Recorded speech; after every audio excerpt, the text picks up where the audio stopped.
하나님 말씀은 요한일서 1장 7절로 9절입니다. 그가 빛 가운데 계신 것 같이 우리도 빛 가운데 행하면 우리가 서로 사귐이 있고 그 아들 예수의 피가 우리를 모든 죄에서 깨끗하게 하실 것이요 만일 우리가 죄가 없다고 말하면 스스로 속이고 또 진리가 우리 속에 있지 아니할 것이요 만일 우리가 우리 죄를 자백하면 그는 미쁘시고 의로우사 우리 죄를 사하시며 우리를 모든 불의에서 깨끗하게 하실 것이요 아멘. 사귐, 성령과 사귐, 감동의 영, 성화의 영, 영광의 영, 이런 제목으로 말씀을 전하고자 합니다. 주님은 우리가 주님을 믿을 수 있도록 주님이 허락해 주셨습니다. 믿음은 그냥 생기지 않습니다. 믿음을 정의를 내리지 못한 분들이 너무나 많습니다. 조명호 목사님 설교 들어봐도 믿음의 완벽한 정의를 내린 분이 참 적다 이렇게 생각을 합니다. 그러면 신자들에게도 믿음이 뭐냐 물어보면 잘 모르는 경향이 많습니다. 우선 믿음은 어떤 분은 사실이다, 믿음은 받침대다, 믿음은 신뢰다 이렇게 전개하고 하는데 다 맞는 말로 하겠습니다. 믿음은요 우리 안에 스스로 발생하지 않습니다. 믿음은 그리스도가 계십니다. 그냥 믿음은 옆에 그리스도가 계시면 주여 그러면 믿음이 생기게 되어 있습니다. 다른 말로 말하면 믿음은 주님이 없으면 절대 안 생깁니다. 그러므로 여러분께서 믿음을 찾기 위해서 마음으로 감동한다든지 사색을 한다든지 그건 전혀 믿음이 발생되질 않습니다. 믿음의 주요 온전케 하신 그리스도가 계셔야 되는 겁니다. 그러므로 끊임없이 그리스도를 부르십시오. 주님을 경외하십시오. 주님을 그냥 찾으십시오. 그러면 안에서 뭔가가 막 움직여요. 순종하겠습니다. 이렇게 하다든지 주님을 찾다 보면 주님 나는 죄인이에요. 이렇게 자연스럽게 나옵니다. 자력으로 하는 것 자연스럽게 주님이 계시면 자연스럽게 예를 들어서 주님이 계시면 주님 나는 행복해요. 주님이 계시면 저는 오늘 이제 순종하며 살겠습니다. 이렇게 되는 거예요. 그것을 총틀어서 우리는 뭐라고 말을 하게 되냐면은 주님이 있을 때에 지금 내 안에서 고백되어지는 것들 우리는 이거를 믿음이라고 말할 수 있는 겁니다. 다른 말로 말하면 예수님이 없으면 예수님이 없는 상태에서 부르짖고 예수님이 없는 상태에서 금식하고 예수님이 없는 상태에서 어떤 행위를 할 때라도 그거는 믿음이 전혀 발생되지를 않는다는 걸 반드시 알아야 됩니다. 믿음은 주님이 우리에게 주신 선물입니다. 믿음은 다시 정리합니다. 믿음은 하나님의 믿음을 갖는 겁니다. 믿음은 하나님이 이루어 놓으신 것들을 순종하는 겁니다. 믿음은 주님이 십자가에서 이루어놓은 모든 사실들을 고백하는 것입니다. 믿음은 십자가에서 이루어놓은 하나님의 모든 용서를 받아들이는 겁니다. 그러므로 나는 믿음이 있습니다. 이렇게 말할 때에 나는 하나님의 믿음을 갖고 있습니다. 저는 오늘 성도들에게 외칩니다. 지금 당신의 믿음은 어떤 믿음입니까? 저는 하나님의 믿음을 갖고 있습니다. 근데 하나님의 믿음은 십자가에서 이루셨습니다. 그러므로 나는 십자가 앞에 무릎 꿇고 십자가 앞에서 주님을 찾을 때 지금 내 안에서 고백되고 있는 거예요. 나는 죄인이에요. 나는 예수님의 피로 용서받았어요. 나는 십자가 때문에 새 사람을 살겠어요. 라고 말할 때에 우리 안에서 하나님이 말씀하시는 믿음이 적용되는 것입니다. 성도 여러분, 주님이 우리에게 놀라운 것을 주셨는데 하나님 안으로 우리에게 사귐을 주셨습니다. 사귐을 하게 되면 뭘 복을 받게 되냐면 예수님의 피로 깨끗함을 받는 축복을 받습니다. 예수님을 영접할 때에 십자가 밑에서 죄 용서를 경험하십시오. 그리고 신앙생활을 하나님과 사귐이 있으려면 어떻게 했냐면은 사귐은 그 하나님 앞에 나를 바치는 겁니다. 하나님 앞에 나를 바치는 거예요. 사귐은 다른 거 아닙니다. 하나님 앞에 나를 바치는 겁니다. 사귐은 하나님 앞에 나를 바치는 겁니다. 사귐은 하나님 앞에 나를 바치는 거예요. 그러면은 하나님 앞에 나를 바치기 위해서 어떻게 하냐? 성경을 많이 봐야 됩니다. 창세기에서 어떻게 믿음의 사람들이 하나님 앞에 자기를 바쳤는지 그 바친 사람들의 인물들을 막 기록해 놓았어요. 다니엘에서 어떻게 하나님께 자기를 바쳤는지, 또는 성경의 마지막 말라기에서 어떻게 하나님께 자신을 맞춰가는지, 그리고 복음서에서 한 장 한 장 성경에서 어떻게 복음서에서 1장부터 28장까지는 하나님과 사귐 입장에서 보십시오. 어떻게 하나님과 내가 하나님께 맞춰가는지. 1장은 임마누엘 맞춤이죠. 한 장 한 장 이렇게 보면 하나님과의 맞춰가는 방법들과 비결을 우리에게 주신 겁니다. 그러므로 성경을 보는 이유는 바로 우리가 하나님에게 우리 자신을 맞추기 위함인 것이. 이럴 때 사귐이 있는 겁니다. 사귐이 있을 때 성령님이 역사하는 겁니다. 저는 이 시간 성령님의 역사에 대해서 누차 강조하지만 우리가 막 성령님 찾고 이럴 때 성령이 역사한다고 생각할 가능성이 많습니다. 저는 그것이 아니다고 지금 집중적으로 이야기를 하고 있는 겁니다. 그냥 성령님을 찾으십시오. 그런데 사귐은 어떻게 되냐면 하나님께 자신을 맞춰갈 때에 오순절 교회처럼 통성기도 안 해도 성령님이 역사하고요. 내가 하나님과 사귐이 있을 때에 내가 그 통성기도 안 하고 그냥 묵상만 기도해도 성령님이 역사하는 겁니다. 성령님 무조건 통성기도를 해야 되고 부르짖고 이렇게 역사하는 분이 아니다는 걸 지금 강조하는 겁니다. 사귐이 돼야 되는 겁니다. 사귐이 있는 분은 어떤 분은 정말 나이 많이 드신 분인데 일생 통성기도 안 해요. 그런데 그분은 묵상기도를 참 많이 해요. 근데 그분은 하나님과 사귐을 하는데 창세기부터 계시록까지 자기를 철저히 하나님께 맞춰가는 거예요. 하나님이 싫어하는 거 싫고, 하나님이 좋아하는 거 좋아하고, 하나님께서 갖고 있는 꿈을 자기의 꿈 삼고, 하나님이 선언한 것을 자기 선언으로 삼고, 하나님이 좋아하는 것을 자기도 좋아하고, 하나님께서 하라면 하는 거고, 하나님이 싫어하는 것을 싫어하고, 이걸 믿음으로 갖기 시작을 하는 겁니다. 그때의 사귐으로 가기 시작하는 거예요. 그러므로 이 사귐 갖기 위해서는 친밀감도 있어야지만 전폭적으로 싸움의 기도가 굉장히 많이 필요합니다. 왜냐하면 나를 맞춰야 되니까. 나를 맞추기 위해서는 자아도 죽여야 되고, 나를 맞추기 위해서는 포기도 이루어져야 되고, 하나님께 나를 맞추기 위해서 그럴 때에 사귐으로 가서 사귐이 있으면 뭐가 임한다고요? 성령님의 역사가 임하게 되는 겁니다. 그럴 때 여러분들이 여러분들의 형태대로 어떤 분은 묵상기도하고 어떤 분은 통성기도하고 각자 하라는 것입니다. 그런데 베드로 전후서에서 성령과 사귐이 있을 때 세 가지가 나타나기 시작하는 겁니다. 여러분들 일단 사귐이 있어야 됩니다. 사귐 이전에 뭐가 있어야 돼요? 믿음이 있어야 되는 거예요. 믿음은 뭐라고요?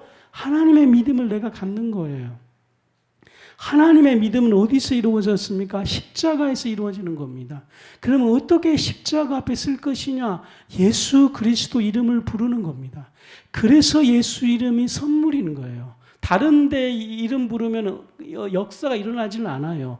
그런데 예수님의 이름을 부르면은 주님이 역사가 일어나도록 당신이 희생을 해서 예수 이름을 만든 거예요. 그냥 예수 이름이 아닙니다. 하나님 성부께서 완전한 자기 희생으로 예수 이름을 만들어 놓은 거예요. 그래서 예수 이름을 부르게 되면 우리는 반드시 마음이 십자가로 가게 돼 있는 거예요. 안 부르니까 이런 걸 경험하지 못하는 겁니다. 예수 이름을 부르면 십자가로 가게 돼서 우리의 마음이 요동하게 반드시 되게 돼 있어요. 거기서 내가 죄인이라고 말하든지, 거기서 나는 무능력하라고 말하든지, 나는 십자가에서 부자가 됐습니다 말하듯이 다 이렇게 자연스럽게 내게서 반응하기 시작하는 거예요. 그래서 나는 이렇게 고백하는 거예요. 나는 이제부터 정말 하나님 뜻대로 살겠습니다. 이것을 총틀어서 뭐라고요? 믿음이라고 딱 정의하는 거예요. 이걸 다 설명하려면 너무 길으니까 이제 딱 두 자로 줄인 겁니다. 믿음대로 살리라. 완전히 이해했죠? 믿음대로 살리라. 하나님은 믿음이에요. 하나님의 믿음은 십자가에 있어요. 십자가는 예수 이름을 불러요. 예수 이름을 부르면 나는 그 십자가로 가게 되어 있어요. 십자가에 게 되면 반드시 내 마음이 요동하게 되어 있어요. 내 마음이 요동하게 되면 반드시 고백하고 굴복하고 반드시 되게 되어 있어요. 그래서 굴복해서 나는 이렇게 고백합니다. 나는 오늘 내가 죽겠어요. 이것을 통해서 뭐라고요? 믿음, 그런 거예요. 그래서 당신은 오늘 하나님 주신 믿음을 고백하군요. 이 믿음이 구원이 되고, 이 믿음이 용서받고, 이 믿음이 사단을 이기고, 이 믿음이 어둠을 이기고, 이 믿음이 하나님의 영광을 가져오게 하는 것입니다. 저는 오늘 성도들에게 이 믿음이 주어지기를 바랍니다. 그러면서 오늘 하나님과 사귐이 되기 위해서 또 어떻게 해야 되는지 두 번째 설명했습니다. 사귐이 있으면 반드시 뭐가 역사한다고요? 성령님이 역사하는 겁니다. 성령 역사하면 베드로에서 살펴보니까 세 가지가 역사하게 되는데 어떤 성령님이냐면 감동의 성령님입니다. 여러분도 처음 들었을 것인데 그래서 이 베드로가 하나님과 깊이 사귀면서 베드로도 하나님을 믿음을 가졌어요. 그리고 베드로도 하나님과 사귐을 가져서 자기를 하나님께 마치기 위해 일생 동안 신앙생활을 하는 거예요. 그러니까 성령이 그 안에 역사하기 시작할 때 베드로에게 어떻게 성령이 역사하냐면 베드로후서 1장 12절 봉독해 주시길 바랍니다. 감동의 성령이십니다. 베드로 안에 하나님의 성령이 그 안에 역사해 주셔서 어떻게 일어나고 있는지를 꼭 보시길 바랍니다. 저는 우리 교인들의 이 세 가지 믿음의 역사를 경험하라, 사귐의 축복을 경험해라, 베드로에게 역사하는 성령의 감동의 역사해라. 베드로후서 1장 21절입니다. 예언은 언제든지 사람의 뜻으로 낸 것이 아니요 오직 성령의 감동하심을 받은 사람들이. 여기까지. 성령이 역사하면 어떤 일이 일어나면 감동의 성령입니다. 역사 감동 이런 감동의 정인이 이런 겁니다. 마음에 크게 깨달아, 크게 깨달아 마음이 요동함, 이겁니다. 감동이라는 것은 크게 깨달아 마음이 이끌림, 이게 감동이거든요. 사람에게 있어서 감동은 정말 중요한 거예요. 감동의 반대는 죄가 그 사람에게 크게 이끌려, 죄가 크게 그 사람을 깨우쳐 마음의 이끌림. 그러면 그 사람은 일생 그 방향으로 가게 돼 있어. 상처를 크게 받아 마음의 상처를 받아 마음이 이끌리면 그는 일생 동안의 상처에 벗어나질 못하는 거예요.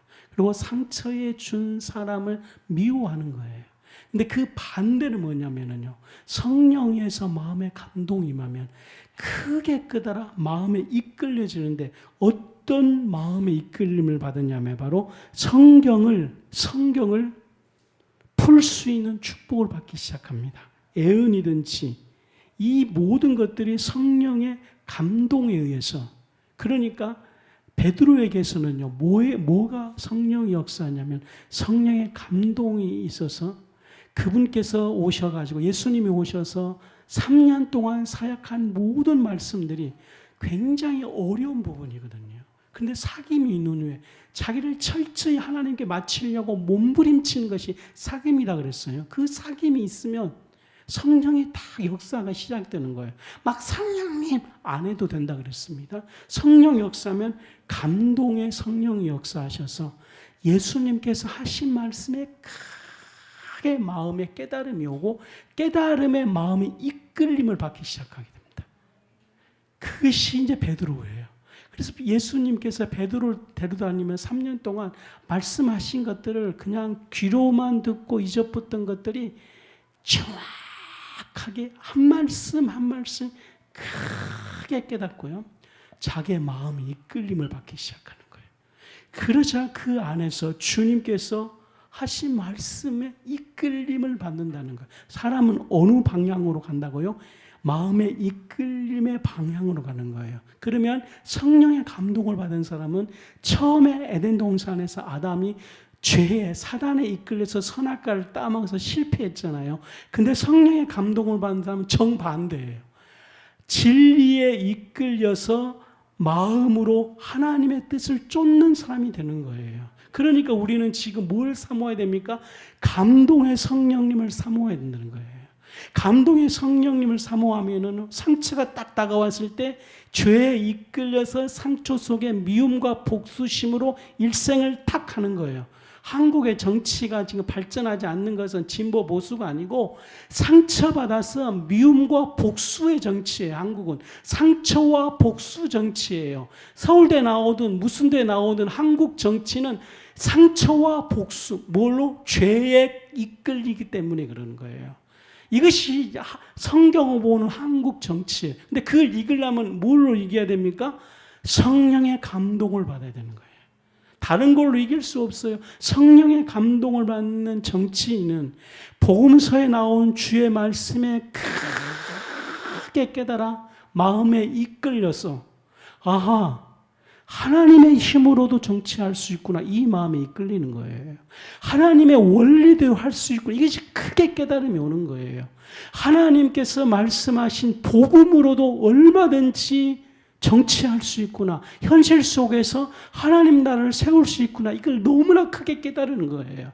그래서 그가 외치는 겁니다. 하나님, 예수 이름을 부르는 거죠. 예수님. 그러면 어디로 간다고? 십자가 앞으로 가는 거예요. 십자가 앞에서 이제 뭐라고 고백하는 겁니까? 주님, 나는 이제 주님이 주신 이 복음서의 말씀에 오늘 성령의 감동을 받았으므로 나는 십자가 앞에서 하나님이 주신 진리의 말씀을 가지고 정치하겠습니다. 이걸 한마디로 뭐라고요? 믿음. 너무 설명이 많으니까 믿음. 그래서 그 사람은 나는 이제 믿음으로 살리라. 나는 이제 믿음으로 살리라. 믿음이 이기네. 믿음이 승리하네. 충분히 이해할 줄로 그렇게 믿습니다. 이 믿음이 역사를 하는 거예요. 정말 이 감동의 성령님은 놀랍습니다. 사람들은요, 선천적인 성향과 애착을 갖고 있는 거예요. 죄를 안 질지라도 그 성향과 애착이 결국은 그 사람을 이끌려서 하나님과 정반대로 가게 하는 겁니다. 이걸 막을 수 있는 힘이 뭐냐면 성령의 감동함인 겁니다.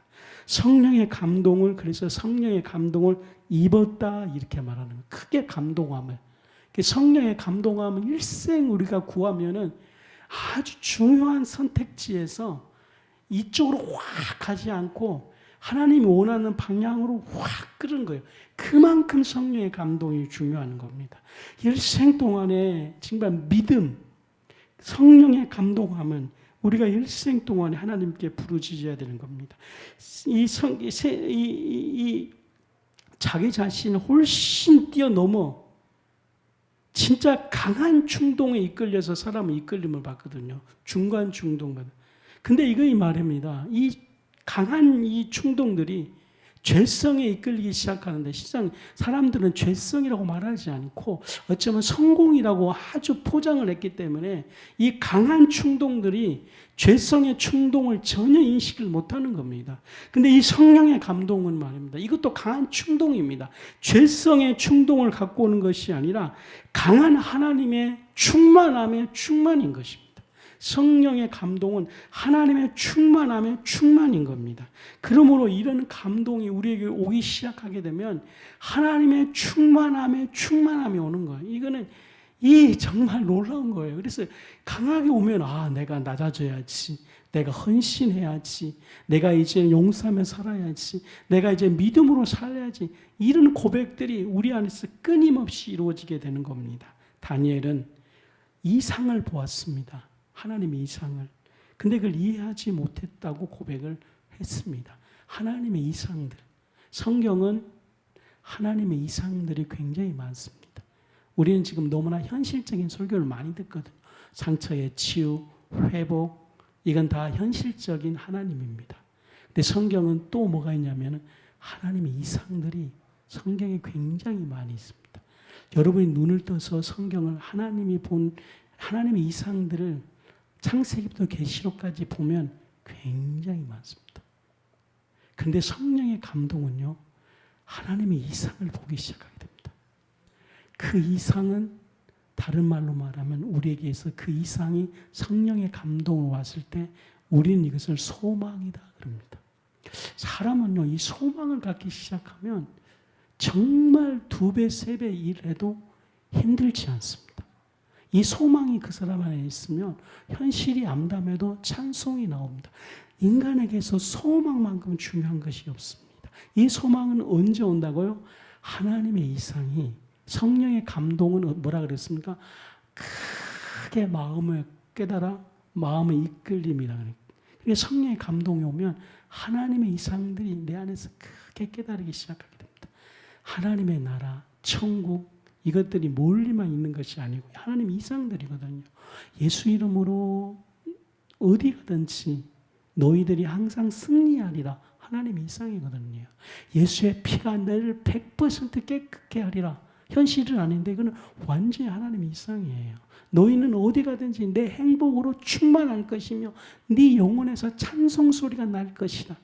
왼쪽을 때리면 오른쪽을 때리면 오리를 가면 심리 갈 것이다. 네 육체가 있는데 육체에서는 절대 정욕이 없으며 너 입술에서는 욕도 안 나올 것이다. 이 팔복인데 하나님의 이상들이 성령의 감동에 의해서 내 안에 소망이 확 오기 시작할 때에 그 하나님의 이상을 믿음으로 고백하고 믿음으로 간구하고 기도 제목을 삼게 될 것입니다. 성령의 감동은 하나님의 권위입니다. 여러분 지금 우리나라 대통령에는 뭐가 없어요? 권위가 없는 거예요. 그래서 무슨 말을 해도 안 되는 겁니다. 그래서 개혁할 때는 지지도 70%가 넘어야지만 개혁을 할 수 있는 거예요. 개혁은 국민들이 손해보고 희생해야 돼요. 근데 지금 왜 우리나라 개혁이 안 되느냐? 팔짱 딱 끼고 당신이 한번 해보시오. 안 되는 거예요. 개혁은 누군가가 손해를 봐야 돼요. 안 되는 거예요. 그래서 누가 와도 21세기, 25세기는 말세라서 다 육신을 사랑하기 때문에 누구도 희생을 안 해. 한 그룹만 희생하면 이게 되거든. 조금만, 100이 아니라 10%도 안 한다는 거예요. 근데 그걸 하려고 하니 정말 힘든 거예요. 근데 이 권위가 안 주어져서 그럽니다. 권위가. 진실해야지 권위가 있거든요. 국민을 정말 사랑해야지 권위가 있거든요. 근데 그 권위를 모르는 거예요. 권위 없이 말만 빽빽 지른다고 될 것이 아닌 겁니다. 근데 우리 육신의 본능은 말만 빽빽 지르고 싶은 본능이 있는 거예요. 근데 이 권위는 정말 권위를 세워주면 성령의 감동에 따라 권위가 세워져야 됩니다. 이 권위가 세워졌을 때 우리가 목표를 세워놓고 합시다 그러면 사람들이 다 마음에 크게 감동을 받아서 그래요, 내가 희생할게요, 이렇게 자발적으로 나오기 시작하는 겁니다. 그러기에 베드로에게 이 성령의 권위가, 성령의 감동에 의해서 이 권위가 얼마나 베드로에게 사모하는지. 왜냐하면 베드로도 그 당시에 최고 지도자잖아요. 말로 안 되는 거예요. 성령의 감동의 권위가 있을 때에, 성령의 감동의 권위가 있을 때에 양들이 순종하게 되고 양들이 자발적으로 희생하게 되는 겁니다. 그러면 우리 삶 속에 오늘 이 성령의 감동이 얼마나 권위가 필요하는지. 근데 권위는 언제 온다고요? 성령의 감동이 임할 때. 성령의 감동은 언제 온다고요? 사귐이 있을 때. 첫 번째 결론을 내립니다. 성도 여러분, 오늘 이 성령의 감동의 권위가 임하길 바랍니다. 권위자 되면 가정에서 놀라운 변화가 일어나게 되고요. 권위가 있으면 자기가 이끄는 모든 어떤 그룹에서 정말로 모든 사람들이 같이 희생해서 어떤 걸 이룰 수 있게 되는 겁니다. 두 번째로는 베드로 전후서에서는 성령님을 성화의 영이라 그랬습니다. 베드로 전서 1장 2절에 하나님 아버지의 미리 아심을 따라 성령이 거룩하게 하심으로 그랬습니다. 성령의 거룩함으로, 이 말이 바로 성령님의 성화의 영인 것입니다. 베드로가 사귐이 있으니까 예수 피로 깨끗해졌는데 성령께서 오시니까 성화의 영으로 오신 거예요. 야, 하나님 너무 좋아요. 믿음으로도 승리케 하시고, 믿음은 우리의 그 현실 영역도 될 수도 있잖아요. 내 마음으로도 믿게 하시고, 성령에 감하죠. 영으로도 역사하게 다 주신 거예요. 하나님은 왜 성령을 해가지고 헷갈리게 하시냐? 하나님은 우리에게 다 주신 거예요. 예수님도 주셔서 뭐라고 하셨어요? 예수님 때문에 우리가 믿음을 얻게 해가지고 믿음으로 성화되게 하셨잖아요. 근데 마음으로도 말씀 볼 때 마음으로 감동되어서 말씀으로 성화되게 하잖아요. 야, 마음으로 성화되게 한 것만도 놀라거든요. 모든 종교의 핵심은 마음의 성화거든요. 마음의 성화. 마음만 변하면 다 돼요. 솔직히 지금 현실에서 마음만 변하면 다 돼요. 근데 마음뿐 아니라 영의 영역까지. 나는 정말 하나님께 고마워요. 삼일체로 우리를 갖다 혼란시키게 할 것이 아니고 하나님은 다 주신 거예요. 왜냐하면 이 성화를 마음의 성화가 아니라 성화의 영이다니까요. 이거 아멘 안 돼요. 그래서 하나님 너무 감사한다는 거예요. 예수를 믿음으로 하나님의 믿음을 갖고 와서 구원하게 하시고 마음으로 말씀으로 감동시켜서 마음에 변화 주시고 영의 부분, 이 영의 부분은 성령님이 오셔서 성화를 시키는 것입니다. 그래서 베드로도 성령이 자기 안에 성화영이 오도록 사귐으로 들어가는 거예요. 사귐은 하나님 앞에 자기를 맞추는 거예요. 여기에 투쟁하십시오. 여기에 전력하십시오. 여기에 노력하십시오. 성화의 영이 오게 될 것입니다. 성화의 영은 이루어지는 성화입니다. 이루어지는 성화. 이루어지는 성화가 뭐냐면 이미 예수님 안에서 이뤄놓은 모든 것들을 내게 와서 적용시키는 것이 성령님이십니다. 성령님 그러면 이루어지는 성령입니다. 이루어진. 성화는 뭐냐면요. 이루어지는 것이다. 그럽니다. 성화는 마음의 변화 그것도 있죠. 성화는 자아를 죽이는 것 그것도 있죠.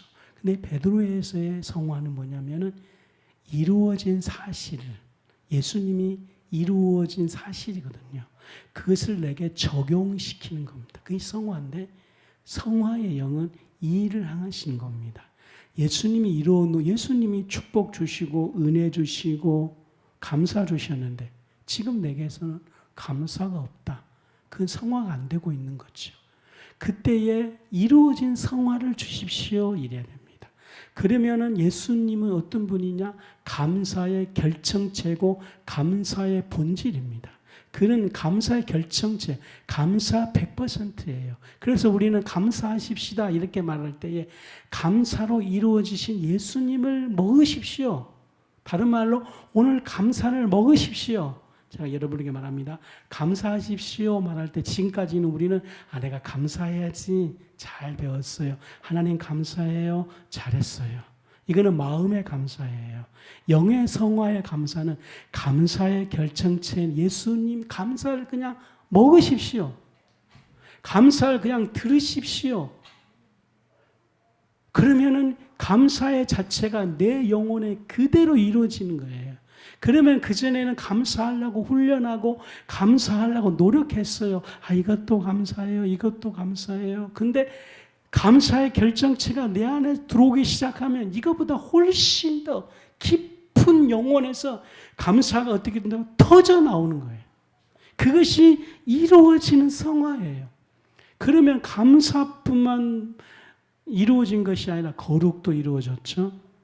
오리를 가자고 하냐면 내가 심리를 이건 예수님이 이루셨죠. 모든 삶 속에서 용서를 하셨죠. 예수님은 또 어떤 걸 하셨냐면 용서뿐 아니라 모든 것들을 얽매이고 이렇게 되는 것을 푸신 분이에요. 그래서 저는 십자가가 뭐냐면은 얽매였던 것을 푸는 자, 이렇게 푸는 능력이다. 이는 십자가의 능력이라고 말하는 거예요. 결혼해 보면은 정말 그 가정에 얽매인 것들 너무 많잖아요. 풀지를 못하는 거예요. 근데 십자가는 푸는 능력인 거예요. 그러므로 이 성화의 영은 뭐냐면요. 내 안에 이렇게 풀어놓으신 이것을 이루셨거든. 예수님은 다 푸셨어요. 우상 숭배도 푸시고 성전 깨끗게 하신 것도 푸시고 정말 그 잘못된 신앙관도 다 푸신 거예요. 이걸 누가 하신 이것을 예수님이 이뤄놓은 사실들을 그냥 이거를 받아 먹을 수 있도록 하신 분이 성령이라는 거죠. 이것을 성화의 영이다 그러고 우리는 오늘 이뤄놓은 사실들을 적용시키십시오. 이렇게 말할 때에 우리는 성화다 그랬습니다. 이루어진 성화가 이루어질 수 있도록 성령의 성화의 영 내 안에 역사할 것입니다. 어떻게 역사할 때요? 사귐이 있을 때, 사귐이 있을 때 이루어지는 겁니다. 그러면 내가요, 성령님 이렇게 하지 말고 하나님께 나를 맞추려고 정말 노력하면, 그런 거 있잖아요. 진짜 결정적인 순간에 신앙을 딱 잡는 거예요. 그거거든요. 그러면은 그때 성령이 확 역사하는 거예요. 그때 성화영이 역사하고 이뤄놓은 사실들이 내 안에서 확 적용돼 버립니다. 이게 확 적용돼요. 적용. 그래가지고 내 안에서 이게 적용되기 시작하는 거예요. 그리고 내 안에서 막 고백하는 거예요. 영혼에서 좀 이루어지고 있는 것들, 아멘 하겠습니다. 아멘 하겠습니다. 주님 아멘. 주님 아멘. 이런 역사들이 있게 될 줄로 믿습니다. 성화의 성령은 스스로 결정된 상태가 아니라 우리가 연합하고 주님이 내주하고 그 내주하는 생명과 능력이 매 순간 역사하고, 그리고 우리가 그를 의지함으로 이루어져가는 성화입니다. 우리는 이 성령님을 떠나서 거룩해질 수 없고, 오직 성령에 충만해지고 끊임없이 성령 안에 거할 때만이 거룩하게 되는 겁니다. 우리는 이 주님이 이루어 놓으신 모든 것들이 성령에만 의해서만 채워지신 겁니다. 디모데서 3장 5절도 성령의 새롭게 하심으로 이렇게 말씀하고 있는 것입니다. 성령의 거룩해 하심으로 예수 그리스도의 피 뿌림을 우리에게 가져옵니다. 이 성화의 성화는 아까 이루어지는 성화다 그랬는 이런 가져온 성화입니다. 뭘 가져오냐면은 그리스도의 피 뿌림을 가져오게 하는 겁니다. 가져오는 신앙은 예수님을 통해 이루어진 모든 것들, 예수님 뭐라고요? 믿음이에요, 믿음. 예수님께서 하신 모든 역사는 믿음의 역사예요. 그 믿음을 내게 가져오게 해야 되는 겁니다. 성령은 예수님의 믿음을 내게 가져오게 하는 것입니다. 이 믿음이 가져오면, 이 믿음이 오게 되면 내가 회개하게 되고, 이 믿음이 내게 오면 생명력이 있고, 이 믿음이 내게 역사하면 그리스도께서 하신 그 피뿌림의 역사가 우리에게 있게 되는 겁니다. 성화의 영은, 그러니까 베드로는 성화의 영이 오니까 그리스도의 피뿌림으로 깨끗하게 해주신 것들이 자기 일생에 자기한테 가져오는 거예요. 늘 아침에 일어나면 성화의 영으로 하나님께 자기를 마치면 성화의 영이 그리스도의 피뿌림을 가지고 와서 내 영혼에서만 너는 깨끗해졌느니라, 너는 정화되었느니라, 너는 변화되었느니라, 그리스도의 피가 우리 안에서 역사하기 시작하게 되는 겁니다. 성화영은 세 번째는 체연입니다. 체연이라는 것은 똑같은 것이 즉 예수 그리스도께서 역사하는 것을 우리가 먼저 연합하고, 그리고 연합되어 있기 때문에 우리 안에 생명이 나와 있는데 이것이 체현되기 시작합니다. 드러난다는 걸 말할 수도 있고, 발돋움이라고 말할 수 있고, 씨앗이 이제 땅 속에 묻혀서서 씨앗에 발돋움하는 거예요. 그러면 나중에 씨앗이 자라나서 점점 이제 채소가 되기도 하고 이렇게 되는 거지 않습니까? 씨앗이 채소가 되는 거예요. 이미 하나님의 성품이 예수님을 통해 있는 그 성품이 우리 안에 지금 씨앗으로 뿌려지는 거예요. 성화의 성령님은 그 성품이 우리 안에서 체현되도록, 발돋움되도록, 우리 안에서 일어나도록 하시는 겁니다. 이러니 얼마나 이 성화의 성령님이 중요한지요. 우리의 옛 성품이 아니라 하나님의 성품이 우리 안에서 발돋움하는 거예요. 그래서 어떤 분은 영성은 뭐냐? 발돋움이다 그랬습니다. 저는 그 책을 보는 순간에 아주 감동되는 거예요. 저는 책을 사놓고 늘 방 안에서 책이 한 1000권이 있으면 한 바퀴 삥 읽어봐요. 그냥 제목만. 영광에서 영광으로. 막 책 제목만 읽어도 막 마음이 뭘 말하고 싶은지 아는 거예요. 마찬가지로 성화는 발돋움이다. 이 제목을 놓고 그 제목 안에서 있는 그 복음의 비밀을 막 느껴지는 거예요. 성화는 주님이 우리에게 숨겨놓은 거듭날 때 주신 생명이, 하나님의 성품이 내 안에서 우리 심령 속에, 땅 속에 그냥 묻혀져 있는 것이 아니고 발돋움에서 씨앗이 발돋움에서 땅 속을 파고 올라와 그가 채소화되고 어떤 나무 형태가 되도록 하는 것처럼 성화의 영은 역사하는 거예요.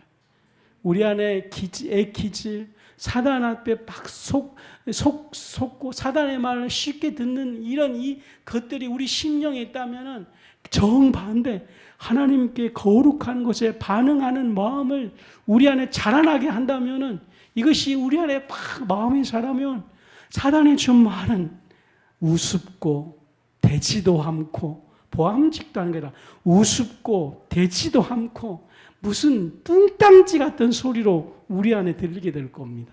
도리어 우리는 하나님의 음성이 달콤하고, 하나님의 음성이 보암직하고, 하나님의 음성이 최고의 길이고, 하나님의 음성이 가장 큰 보화임을 알게 될 것입니다. 이것은 우리 마음에 이제 씨앗으로 있는 것이 아니고 그 마음이 우리 안에서 체험되었다는 것입니다. 이 성화를 받기 바랍니다. 우리 안에서, 그래서 성경은 너희를 와서 속이지 못하고 거짓말하지 못할 것이다. 왜냐하면 우리 마음이 이미 주님의 마음으로 체현되었기 때문에, 발돋움되었기 때문에, 자라났기 때문에 말씀하고 있는 겁니다. 베드로 안에 이 성화의 성령님이 계시자 자기도 이 마음을 갖는 거예요. 거짓이 뭔지 정확하게 분별하고, 거짓의 속삭임에 노여움 받지 아니하고, 거짓에 자기 마음이 노출되지 아니고 도리어 하나님의 생명에 노출되는 것입니다. 성화의 영은 바로 즐거움입니다. 자발적인 즐거움. 사람은 즐거움을 위해 모든 걸 갖는 것이고, 자발적인, 성화는 자발적이 되는 거예요. 성화의 영 오면 자발적이 되는 거예요. 말씀이 즐거워지고 주님 길이 즐거워지고 즐거움이 있어야 돼요. 즐거움을 갖는 사람은 이기지 못하는 거예요. 이런 성화의 영이 있기를 바랍니다. 이 즐거움이 있기를 바랍니다. 하나님이 일하는 것이 즐겁고, 기도하는 것이 즐겁고, 선교하는 것이 즐겁고, 즐거움 오면 이기지 못하는 거예요. 이 즐거움. 그러니까 이것만 오면 목사나 선교사나 장로나 신앙 오래 한 사람이나 이 처음 예수 믿는 것보다 더 예수님이 좋거든요. 이게 50년 갈수록 더 좋아요. 그러니까 베드로도 이 영을 얼마나 사모했겠습니까? 세 번째로는 영광의 영입니다. 베드로전서 4장 14절 봉독해 주십시오. 베드로전서 4장 14절. 너희가 그리스도의 이름으로 치욕을 당하면 복 있는 자로다. 영광의 영 곧 하나님의 영이 너희 위에 계심이라. 하나님의 사귐이 있을 때에 영광의 영이 오시는 것입니다. 영광의. 베드로전서 4장 14절. 고대 성막에는 세 가지로 구분되었습니다. 첫 번째 영역은 구원의 영역이죠. 예배를 위해서 정결케 하는 것. 두 번째 영역은 성소의 영역입니다. 그것은 바로 성화, 친교, 교제, 그리스도와 인격적인 연합을 위해서 있는 것이죠. 세 번째 영역은 바로 지성소. 이건 바로 하나님의 현존입니다. 하나님의 현존. 영광은 하나님의 현존입니다. 하나님의 현존. 그래서 이 하나님의 현존을 슈카이나 영광이라고 말씀했습니다. 하나님의 현존이거든요. 여러분은 우리가 이 성화, 구원 이것만 가도 너무 감사한데요. 하나님의 영광, 하나님의 현존입니다. 하나님의 현존. 우리는 말입니다. 정말 이곳에서 잠시만이라도 하나님의 잠깐만 영광을 맛보아도, 하나님의 영광을 잠시만 맛보아도 그 영광 가운데 우리 자신이 얼마나 죄인임을 알게 될 것입니다. 하나님의 영광 앞에 자신이 죄임을 적나라하게 드러나거든요. 근데 그 영광 앞에 죄인을 드러나면 괜찮아요.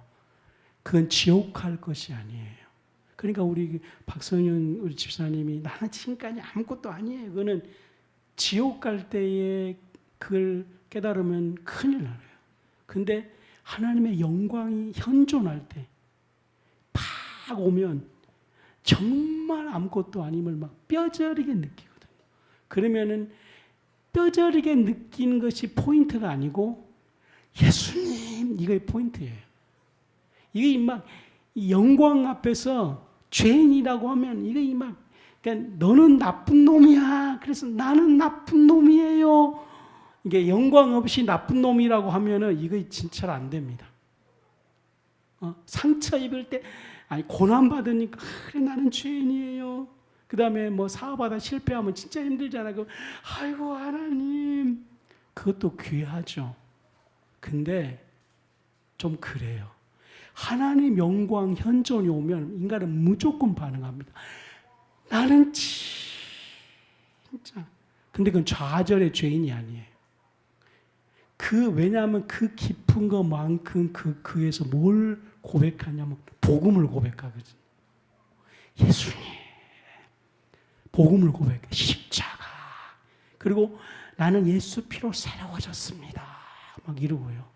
예수 이름이 존귀합니다. 그 영광의 영이에요. 그렇게 고난 받아서 회개하는 것도 귀합니다. 병 들어서 잘못을 깨닫는 것도 귀합니다. 뭘 했는데 실패해가지고 깨달은 것도 귀합니다.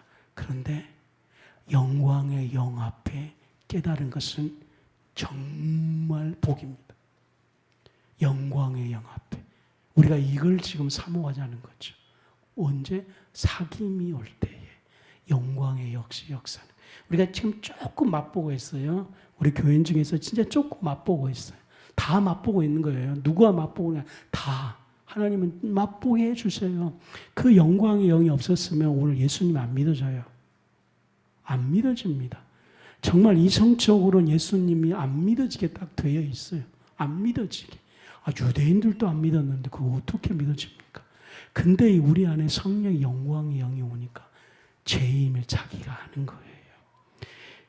그래서 이 영광이 밝히 드러날 때에 그 예수님의 영광은 예수님께서 십자가에서 돌아가실 때 휘장이 둘로 다 갈라졌거든요. 그때 영광이 오는 겁니다. 히브리서 10장 19절로 22절에 하나님의 영광이 올 때 어떻게 되는지 아십시오. 어떻게 되는지. 히브리서 10장 19절 22절 예수의 피를 힘입어 성세리가 담력을 얻었다는 거죠. 보십시오. 이거 믿음이라니까. 믿음이 뭐예요? 예수의 피를 힘입어 하나님 앞에 들어갈 담력. 첫 번째가 뭐예요? 예수의 피가 먼저 중요한 거예요. 그 다음에 성소가 그 다음에 중요한 거예요. 그 다음에 내 자신 상태, 담력이에요. 그러니까 우리가 십자가 앞에 서면 마음이 요동하잖아요. 어떤 분은 자복, 어떤 분은 미안해요. 이런 마음. 근데 이 사람은 지금 하나님 나 들어갈게요. 이 담력이에요. 우리 마음이 아니다는 거죠. 이 담력을 얻어서 이 휘장 가운데 열어놓으신 그 다음에 영광의 길, 새롭고 산 길.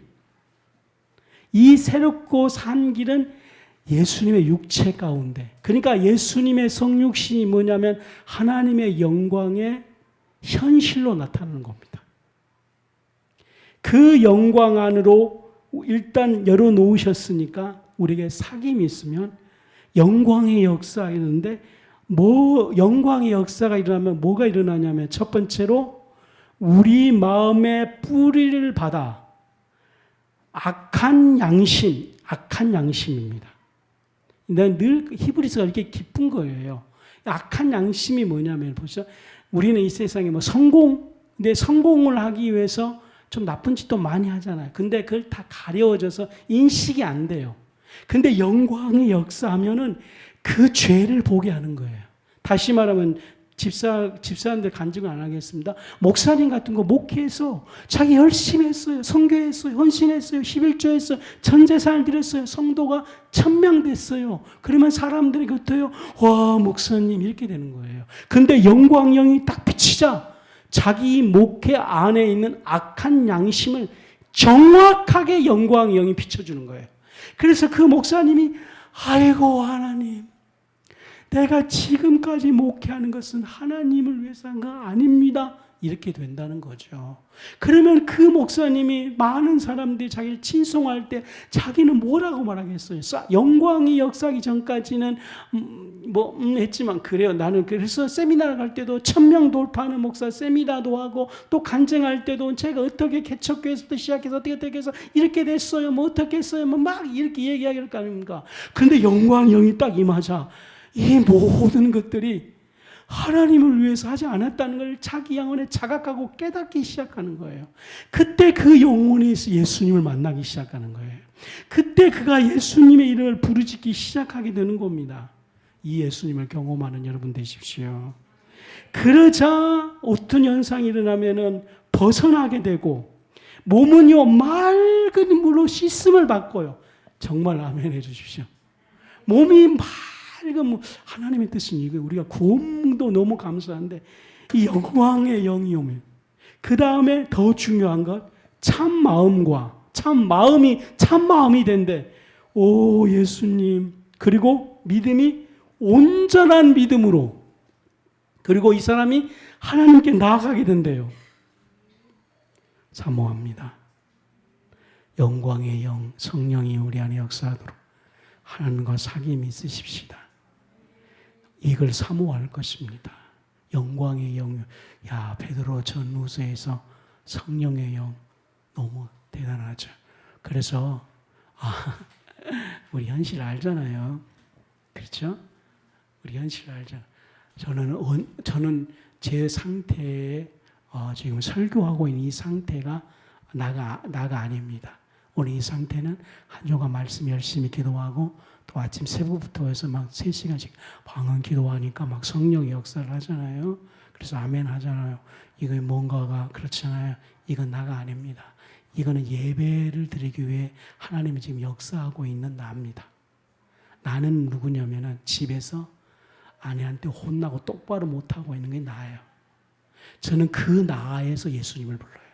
그리고 나는 누구냐면 진짜 병들어서 하나님 도움 없이는 살 수 없을 때가 나예요. 그때 내가 예수님 그래. 지금 이 멋있는 나가 아니고 멋있는 나에서 예수님 이게 아니고 지금 나는 정말 병들고 정말 그 상태가 나예요. 그 상태에서 나는 예수님을 불러요. 여러분의 지금 나의 상태는 뭐예요? 그 상태에서 예수님을 부르시길 바랍니다.